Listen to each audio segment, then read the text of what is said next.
Good morning বন্ধুরা, জয় গোপাল। কেমন আছো তোমরা সবাই? আশা করি ভালো আছো, সুস্থ আছো। আমি আছি মোটামুটি। সো এখন বাজে 8:16। তো উঠেছি অনেকটা সকালে। তো জানলাটা খুলে দিই, দেখো এদার।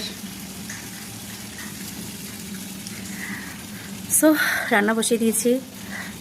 আজকে খুব স্পেশাল দুটো মেনু হচ্ছে, তোমাদের সঙ্গে শেয়ার করব। দেখতে থাকো পুরো ভিডিওটা, সঙ্গে থাকো, ভালো থাকো সবাই, সুস্থ থাকো। আজকে আমি লাইভে আসবো সন্ধ্যা 6টার সময়, অবশ্যই এসো তোমরা। আর গোপালের কাছে প্রার্থনা করো যাতে একটু ভালো থাকি।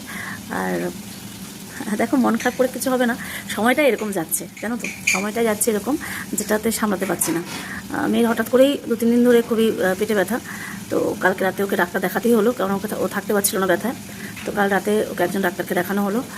সো তোমাদের সঙ্গে শেয়ার করবো সবটাই। তো অনেক রিপোর্ট করতে দিয়েছে, প্লাস ওষুধপত্র তো দিয়েইছে।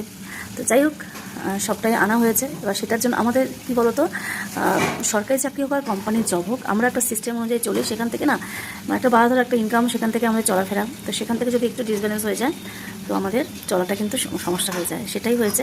আজকে সবে 25 তারিখ, তো আমাদের সমস্যা মাথার উপর চলে এসেছে অলরেডি। সো দেখা যাক, উপরে আছে ভগবান আর গোপাল আছে, ভগবান আছে, নিশ্চয়ই কিছু না কিছু ব্যবস্থা হবে। তো চলো সঙ্গে থাকো, সারাটা দিন দেখতে থাকো ভিডিও। ভালো থেকো সবাই, সারাটা দিন খুব ভালো করে কাটাও। চলো সঙ্গে থাকো, চলে এসো। সো বকবক করলে তো হবে না, আজকে ফেভারিট কী জিনিস রান্নাবান্না করছি তোমাদের সঙ্গে শেয়ার করি। চলো, তো দেখো এখানে গরম গরম ভাত এখনও নামানো হয়নি, ভাত ফুটছে। এখানে করবো বাঁধাকপি আর করবো সয়াবিন। আর এখানে দেখো গাছ থেকে একটা পেয়ারা পেরে নিয়ে এসছে আমার হাজব্যান্ড। আর এখানে সয়াবিন করার জন্য সমস্ত কিছু কেটে নিয়েছি, বাঁধাকপির জন্য অলরেডি আলু ভাজা বসিয়ে দিয়েছি।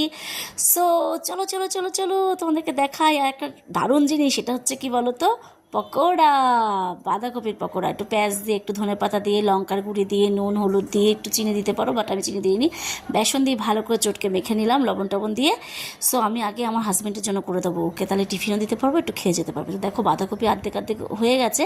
আর এদিকে আমি ভাজাটাও বসিয়ে দিচ্ছি, আজকে দুটো কড়াই বসিয়েছি। আর এখানে হবে সয়াবিনটাকে সেদ্ধ করে নিয়েছি, হাজব্যান্ডকে খেতে দিয়ে দিয়েছি। তো দেখো কি তাড়াহুড়ো, তোমরা ভাবতে পারবে না বন্ধুরা।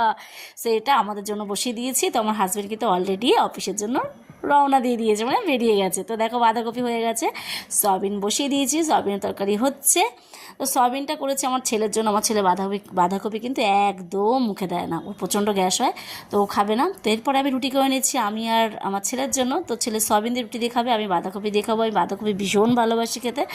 তো পকোড়া তো আমি দুপুরবেলা খাবো, যেহেতু সকালবেলা আমি কিন্তু রুটি খাবো। তো রুটিগুলো দেখো মোটামুটি ফুলেছে, খুব বেশি ভালো ফোলেনি। তো যাই হোক, এই দেখো হয়ে গেছে আমার রুটি করা। আর এদিকে আমি দেখো সয়াবিনও আমি নামিয়ে দিয়েছি, সয়াবিনও হয়ে গেছে। তো চলো শেষমেশ দেখাই আজকে দুপুরের মেনু। এই যে বাঁধাকপি